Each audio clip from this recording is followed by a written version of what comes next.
Hi everybody, I realised I never got round to posting my final update on this layout, even though I finished it a couple of months ago. So with a quiet afternoon today, I thought I'd just get round to actually showing you the final results.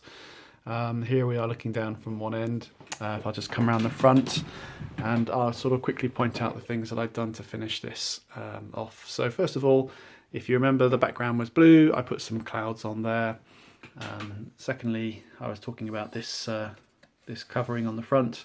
You can see I've now painted this and cut this to shape to match the front edge of the layout. This area over here, this was not completed before. I simply put in place the water tower there in the gap and just filled in the rest with foliage and grass, a little bit of road going up to the water tower.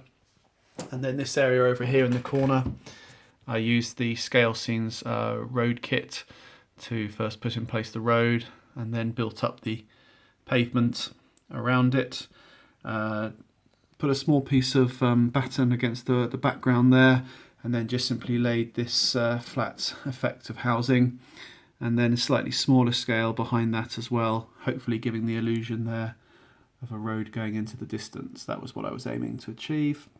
I had a little awkward little space here, so I just sort of made that into a little sort of bricked up area there, so I never actually got around to putting anything actually in that. I'd also just mention that just to put a bit of depth in the background, before I did any of this area, I just cut in place a free back scene download that I got from the internet, and with the trees in front of that and the sort of foliage and the housing, I think that looks quite effective behind the background.